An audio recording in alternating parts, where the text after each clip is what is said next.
Գյորջյան Կասկադ 60 ամիս փուլային վճարում բազմաթիվ առավելություններ։ Հայ-թուրքական բանակցությունների առանցքը Հայաստան-Թուրքիա սահմանի բացումն է, որոշողը Թուրքիան է, քանի որ այն փակելու որոշումը հենց Թուրքիայինն է։ Ինչ կփոխի մեր կյանքում, եթե օրինակ հաջորդ տարի սահմանը բացվի, առաջին հերթին տնտեսական ազդեցություն են սպասում։ Կարծիքները սակայն իրարամերժ են, իշխանականները վստահ են, որ դա մեծ շանս է երկրի զարգացման համար։ Երբ որ սահմանները բացվեն, մենք կարողանանք բազմաթիվ ապրանքներ, որոնք որ հիմա մենք ներմուծում ենք,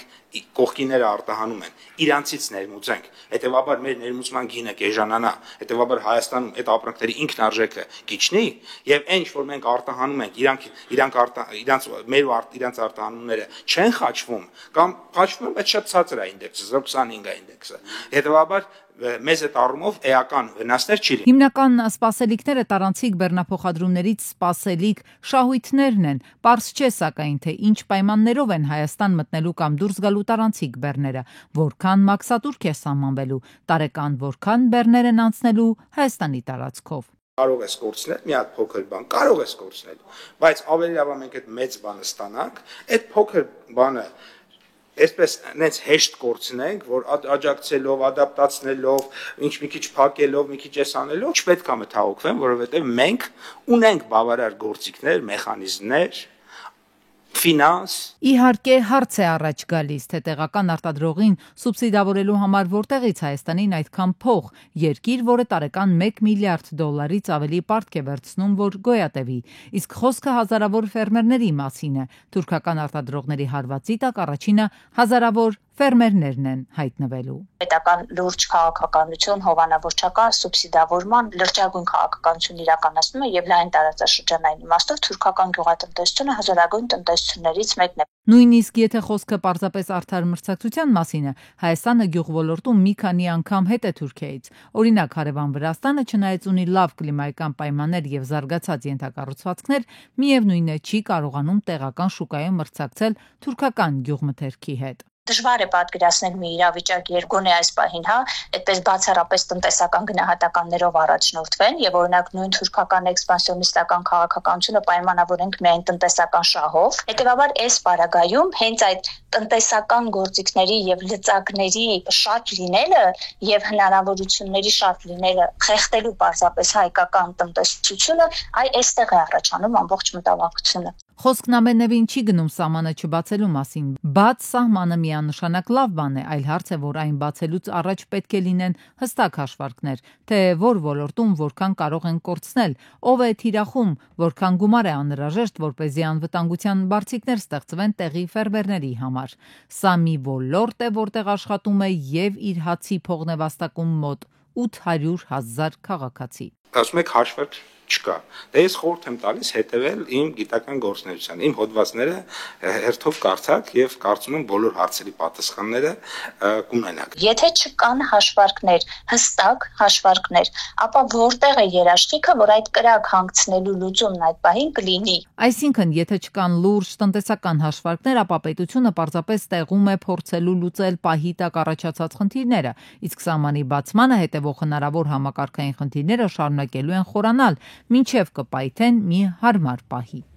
Ազգային ժողովի իշխող քաղաքացիական պայմանագիր խմբակցության պատգամավորները կմեկնեն Թուրքիա, մասնակցելու ԵԱՀԿ խորհրդարանական վեհաժողովի աշնանային նստաշրջանի աշխատանքներին նոյեմբերի 16-ից 20 Ստամբուլում կայանալիք ԵԱՀԿ-ի աշխատանքներին կմասնակցեն խորհրդարանական վեհաժողովում ազգային ժողովի պատվիրակության ղեկավար, ազգային ժողովի արտաքին հարաբերությունների մշտական հանձնաժողովի նախագահ Սարգիս Խանդանյանը, ազգային ժողովի պատգամավորներ Մարիա Կարապետյանը, Լիլիթ Մինասյանը, Արթուր Հովհաննիսյանը, պատվիրակության անդամներ։ Որոշում է կայացվել 44-օրյա պատերազմի հանգամանքները ուսումնասիրող քննիչ հանձնաժողովի զեկույցը ուղարկել ազգային ժողովի արխիվ։ Կա ժամկետների անհամապատասխանություն եւ զեկույցը չի կարող լիագումար նիստերի օրակարգում ներառվել։ Այս մասին հայտնել է ազգային ժողովի նախագահի խոսնակը։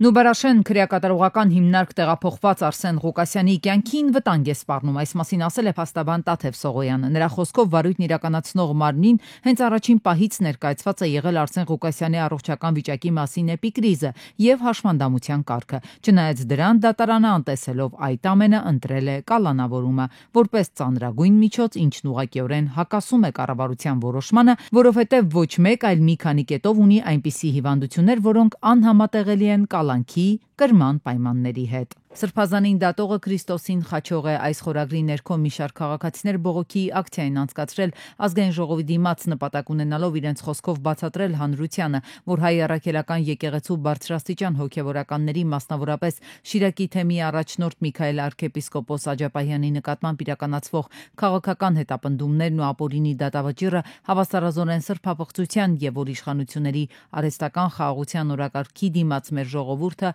վճարելու է իր սուրբ գանձերով։ Ակցիայի մասնակիցները կոչ են արել ընդդիմադիր քաղաքական ուժերին միավորվել եւ մեկ ընդհանուր ճակատով դուրս գալ կառավարության դեմ։ Այս անգամ ամենաշատը մեր ակցիան ուղղված է հենց Միքայել Սրբազանի հանդեպ ընդունված հանցավոր որոշման դեմ, որովհետև այդ որոշումը ամբողջությամբ փաստացի խախտում է Հայաստանի Հանրապետության օրենքը եւ խախտում է հայ ազգի վեհագույն օրենքը, որը հոգևոր դաշտն է։ Եվ այդպես մենք Թրամփի երթուղուց մինչև գալիք խորհրդարանական ընտրություններ Հայաստանի Հանրապետության երկրորդ նախագահ Ռոբերտ Քոչարյանը լրագրողների հետ հանդիպանը քարտեզով էր եկել, մեկնաբանելով Հայաստանի կառավարության խաղաղության խաչմերուկ ծրագիրն ու Վաշինգտոնյան գագաթնաժողովի համաձայնությունները, Քոչարյանն ասում է, Թուրքիան Վրաստանի հետ ուղիղ հաղորդակցություն ունի, Վրաստանն իր հերթին Ադրբեջանի հետ, վերջինս Իրանի Իսլամական Հանրապետությունն էլ Թուրքիայի հետ։ Ուրեմն Հայաստանն իր աշխարհաքաղաքական դիրքով տրանսպորտային ներուժ չունի տարածաշրջանային երկրների համար, բացի Թուրքիա-Ադրբեջան կապն ապահովելուց։ Խոսելով օգոստոսի 8-ին Վաշինգտոնում նախաստորագրված փաստաթղթի կողմերի ստացած հնարավորությունների մասին, Քոչարյանն ասում է, ԱՄՆ-ն շատ կոնկրետ ստացել է ապագա միջանցքի վերահսկողություն, Իրանի հետ սահմանի փաստացի վերահսկողության հնարավորություն, Նոբելյան մրցանակի Թրամփի թեկնածությունն առաջադրվելու հնարավորություն։ Ինչ է ստացել Ադրբեջանը միջանցքի իրավունք Հայաստանի տարածքով Մինսկի խմբի լուծարում, 907-րդ բանաձևի չեղարկում։ Ինչ է ստացել Հայաստանը, անկեղծանալով Ռոբերտ Քոչարյանն ասում է, փորձել է գտնել որևէ կոնկրետություն, 0, միայն պրոբլեմներ, որոնց մասին խոստացել է ավելի ուշ խոսել։ Իսկ խաղաղության մասին Ռոբերտ Քոչարյանն ասում է, այն պետք է չլինի ՔՊԻ մենաշնորհը, այլ հակառակը, ընդդիմության, որովհետև իր նախագահ լինելու 10 տարիներին ըստ Քոչարյանի Հայաստանը եղել է ամենից խաղաղը։ Ներքաղաքական խնդիրներին անդրադառնալիս Ռոբերտ Քոչարյանը նշել է, որ իշխանության հրաժարականին հասնելու հարցում ընդդիմության միավորումը իրատեսական չի համարում։ Համագործակցությունը պնդում է պետք է բոլոր փուլերում լինի, նախընտրականից մինչև նոր խորհրդարան։ Իսկ ընդդիմության մեկ այլ թեկնածու իր թիմը պատրաստ է աջակցել, ոչ թե պատրաստ եմ, այլ ուրախ կլինեմ։ Կա շատ հստակ, հասկանալի բանաձև։ Այն ուժը, որը հավաքում է առավելագույն ձայները, առաջարկում է վարչապետի թեկնածու։ Հայաստանի Հանրապետության երրորդ նախագահ Սերժ Սարգսյանը դատարանի մոտ լրագրողների հետ զրույցում անդրադառնալով Ռոբերտ Քոչարյանի ասուլիսին նշել է, որ դեռ այն չի դիտել եւ կարծիք հայտնել չի կարող։ Ինչ վերաբերում է 2026-ի ընտրություններին, ՀՀԿ-ի մասնակցության հարցը դեռ որոշված չէ։ Սարգսյանը նաեւ արձագանքել է Փաշինյանի Ալմաթայի հռչակագրին հղում անելուն, նշելով, որ այն զրոյական դերակատարություն է ունեցել բանակցային գործընթացում եւ նույնիսկ ադրբեջանցիները նման հիմնավորում չեն բերել։ Ռուսաստանի եւ Ադրբեջանի միջև լարված հարաբերությունների ֆոնին Ռուսաստանը վերանայում է այն մեգա նախագծերը, որտեղ ընդգրկված է նաեւ Ադրբեջանը։ Դեռ 2023-ին Ռուսաստանը, Իրանը եւ Ադրբեջանը որոշել էին համատեղ կառուցել Ռեշտ-Աստարա երկաթուղային գիծը։ Ավելին, Ռուսաստանը պատրաստակամություն էր հայտնել դրա կառուցման ֆինանսավորման առյուծի բաժինն ապահովել։ Իրանն իր տարածքում Ռուսաստանին էր հանձնել Ռեշտ-Աստարա կառուցվելիք երկաթուղային գծի 35 կիլոմետրանոց հատվածը շինարարության համար։ Երկաթուղու համար հողերի ձեռքբերման գործընթացը նախատեսվում է ամբողջությամբ ավարտել մինչև հաջորդ տարվա մարտը։ Շինարարության ավարտից հետո կանխատեսվում է, որ երթուղին կապահովի տարեկան մինչև 15 միլիոն տոննա բեռի թողունակություն։ 162 կիլոմետրանոց Ռեշտ աստառահատվածը պետք է կապի Իրանն ու Ադրբեջանը եւ դառնա հյուսիս-հարավ միջազգային տրանսպորտային միջանցքի մի մասը։ Ռուսաստանին լրացուցիչ մուտք բացելով դեպի իրանական նավահանգիստներ, իսկ այնտեղից դեպի մերձավոր արևելքի եւ Աֆրիկայի երկրներ։ Ադրբեջանական լրատվամիջոցները սակայն հայտնում են, թե շինարարական աշխատանքները ռուսական երկաթուղիները չի իրականացնի։ Այդ աշխատանքները նախատեսում են կատարել իրանցի կապալառուները։ Վերլուծաբանները հայտնում են, որ Ռուսաստանը նախատեսում է վերանայել այդ նախագծում իր դերը։ Կրեմլը հնարավոր է համարել նվազեցնել դրա առաջնահերթությունն իր օրակարգում, եւ Մոսկվան չի բացառում, որ արևմտյան երկրներից Ռուսաստանի եւ Իրանի դեմ պատժամիջոցների ճնշման ֆոնին Ադրբեջանը աստիճանաբար հեռանա այդ նախագծից։ Բացի այդ, ռուս-ադրբեջանական հարաբերությունների սառեցման համատեքստում միջանցքի նկատմամբ Բաքվի հետաքրքրությունը կարող է թուլանալ։ Լավ չեն հարաբերությունները նաև Իրանի եւ Ադրբեջանի միջև, որքան էլ որ դա փորձում է թաքցնել ադրբեջանական կողմը։ Ակներել է դառնում, որ խնդիրներ կան Իրանի Իսլամական Հանրապետության հետ, որքան էլ որ փորձում են դա թաքցնել, բայց միևնույն է այդ խնդիրները կան, գոյություն ունեն եւ Ադրբեջանը ինքը նաեւ վտանգներ է տեսնում Իրանի Իսլամական Հանրապետությունից եւ այստեղ ինքը փորձում է քողարկիչ մեթոդներով նաեւ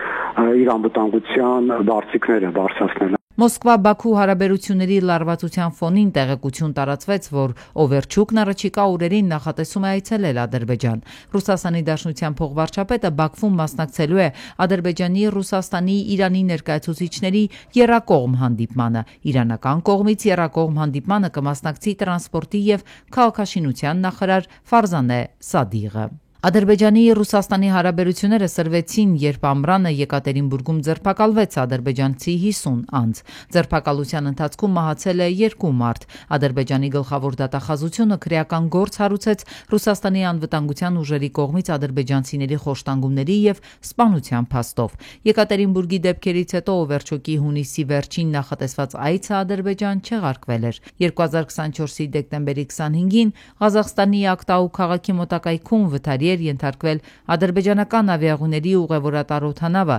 զոհվեց 38 մարդ, աղետի պատճառը ըստ ադրբեջանական կողմի ռուսական հակաօդային հրթիռային հարվածն է եղել։ Մենք մարդկանց չենք վճարում սոցիալական ցանցերում ստեր տարածելու համար, այս մասին X սոցիալական էջում գրել է Իրանի արտաքին գործերի նախարար Արաղչին։ Քվինսի ինստիտուտի զեկույցի հրապարակումը, որի համաձայն Իսրայելը սոցիալական ցանցերում ազդեցիկ խմբերին վճարում է մոտավորապես $7,000 յուրաքանչյուր իշխանամետ գրառման համար, իրարանցում է առաջացրել միջազգային լարվածության եւ Իսրայելի հասցեին Գազայում տեղի ունեցող իրադարձությունների վերաբերյալ քննադատության ֆոնին։ Միացյալ Նահանգների նախագահ Դոնալդ Թրամփը հայտարարել է, որ կառավարությունը նոյեմբերի 1-ից սկսած մաքսատուրքեր կսահմանի այլ երկրներից ներմուծվող բոլոր միջին եւ ծանր բեռնունակության բեռնատարների նկատմամբ։ Այս որոշման մասին Միացյալ Նահանգների առաջնորդը հայտարարել էր դեռ սեպտեմբերի 25-ից։ Հայոց ցեղասպանության հուշահամալիր թանգարան ինստիտուտը այց է կատարել ԿԳՄՍ նախարար Ժաննա Անդրեասյանը հետևելու հիմնանորոգման եւ բարեկարգման աշխատանքների ընթացքին։ Նա հանդիպել է շինարարություն իրականացնող կազմակերպության ներկայացուցիչների հետ, ովքեր ներկայացրել են կատարվածը եւ առաջիկա պլանները։ Աշխատանքներն ընթանում են գրաֆիկով, առաջընթաց կա տանիքների ջրահեռացման համակարգերի վերանորոգման, տարածքի կանաչապատման ու բարեկարգման ուղղությամբ։ Ժաննա Անդրեասյանը շեշտել է որակի պահպանումն ու ժամկետների պահպանման կարեւորությունը։ Շինհրապարակները ոչ պատշաճ կահավորելու դեպքում այն ազդեցություն է ունենալու կառուցապատողների տուրքերի վրա։ Այս մասին հայտարարել է Տիգրան Ավինյանը գործակարգավարական նիստի ժամանակ։ Մեր գործընկերները այսօրվանից պետք է իմանան, որ իրենց շինհրապարակները ոչ պատշաճ կերպով կահավորելու դեպքում իրենք չեն ունենալու այն արտոնությունները, ինչ որ կունենային, եթե պատշաճ կահավորած լինեին, այսինքն ուղղակիորեն արձանագրությունները այս հարցով ազդելու են կառուցապատողների արտոնությունների վրա եւ ուզում եմ հատուկ շեշտել հենց այս պահից սկսած, որ դա էական ազդեցություն է ունենալու կառուցապատողների տուրքերի վրա եւ համապատասխան վերաբերմունքը ինչպիսին կառուցապատողները կցուցաբերեն ավականու որոշման նկատմամբ մասնավորապես ցանցերով եւ համապատասխան կահավորման մասով, համապատասխան վերաբերմունք էլ ավականին կցուցաբերի կառուցապատողների նկատմամբ, այսինքն նույն չափով եւ համարժեքորեն։ Տարին սկսվել է թանկացումներով, ի թիվս այլ միավորների թանկացել է նաև կաթնամթերքը։ Ըստ դիտարկումների պատճառը պարտադիր դրոշմավորումն է։ Կատնաշորը 560 դրամից դարձել է 600, թթվասերը 660-ից 700։ Ուշագրավն այն է, սակայն, որ QR կոդ ստանալու համար տնտեսվարողները վճարում են 4.2 դրամ, իսկ տպագրման համար 2.2 դրամ։ Այսինքն մեկ միավոր ապրանքի վրա QR կոդ փակցնելու համար տնտեսվարողը վճարում է 6.4 դրամ, սակայն թանկացումը շատ ավելի զգալի է։ Ի դեպ QR կոդ ստանալու համար տնտեսվարողները վճարում են մասնավոր ընկերությանը։ Սպառողների իրավունքների պաշտպանները ահազանգում են թանկացման գործոնը միայն QR-ով չէ, որ պայմանավորված է, կան այլ պատճառներ ևս։ Ընկերություններ կային, որոնք նույն գնով էին վաճառում, հիմա նրանցից մեկը մյուսից որոշակի գնի տարբերություն է տալիս։ Երկուսն էլ թանկացրել են, մեկը 5%, մեկը օրինակ 10%։ Այս 5 եւ 10%-ների շեղումը հենց այսպես կմնալ, թե քաշի առնելով որ բրենդերի կռիվը, միշտ չի որ էժան լինելը տնտեսվարողի համար լավ է, որովհետեւ ինքը համարում են շատ տնտեսվարողներ, որ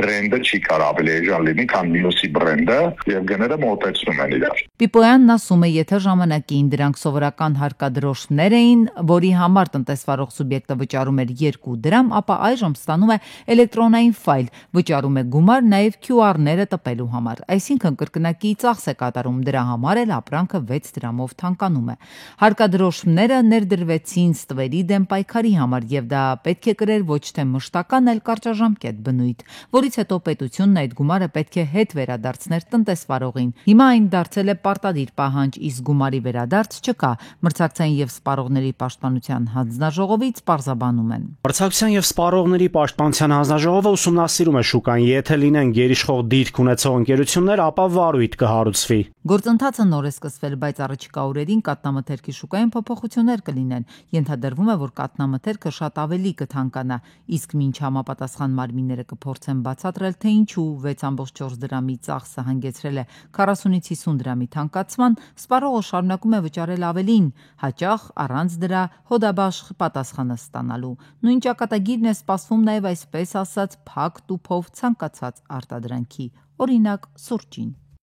Այս տարվա հունվար-սեպտեմբերին Հայաստանում ձեթը թանկացել է 15.9%, կարագը 12.5%, սուրճը 14.2%, թանկացել է նաև հացը 5%։ Ընդհանուր առմամբ Հայաստանի սպառողական շուկայում 12 ամսյա գնաճը կազմել է 3.7%, տվյալները հայտնում էր վիճակագրական կոմիտեն։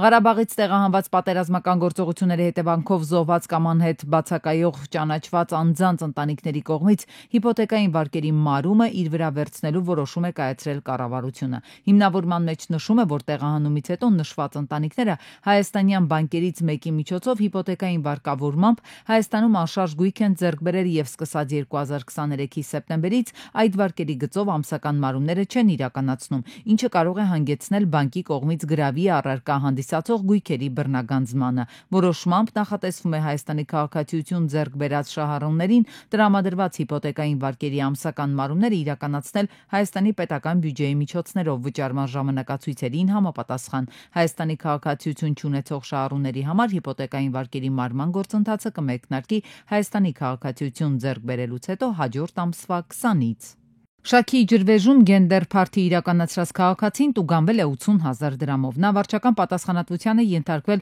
բնության հատուկ պահպանվող տարածքի ռեժիմը խախտելու համար։ Շրջակա միջավայրի նախարարության տվյալներով ջրվեժը գունավորվել է սննդային գունանյութերով։ Ջրի նմուշարումներ են կատարվել, պարզելու ջրի որակի հնարավոր փոփոխությունը։ Հոկտեմբերի 8-ին մահվան ելքով վրայերթ է տեղի ունեցել։ 43-ամյա Արմանը BMW-ով Ալափարս արձական ճանապարհին վրայերթ է ենթարկել 49-ամյա Սեյրանին, ապա բախվել Փայտե Էլեկտրասյանն ու տապալել այն։ Վրայերթի ենթարկվածը Չարենցավան բժշկական կենտրոնի շտապօգնության բժիշկների կողմից նախտեղում առաջին բուժօգնություն է ստացել, հետո տեղափոխվել Երևան Սուրբ Գրիգոր Լուսավորիչ բժշկական կենտրոն։ Սակայն ժամեր անց գիտակցության չգալով մահացել է։ Տեղում էին ոստիկանության բարեկային ծառայության Կոտայքի մարզի գումարտակի առաջին վաշտի 2-րդ դասակի բարեկները։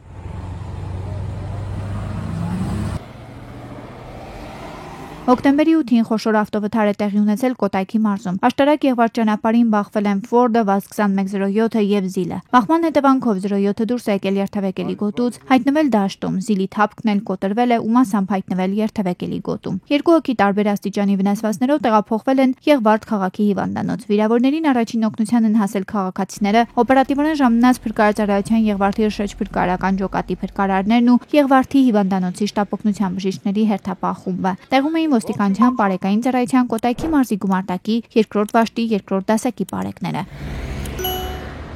Դեպքի վայր են ժամանել նաև ներքին գործի նախարարության ոստիկանության, համայնքային ոստիկանության գլխավոր վարչության նայերի բաժնի օպերատիվ խումբը, բաժնի պետ Սուրիկ Ջանիկյանի գլխավորությամբ։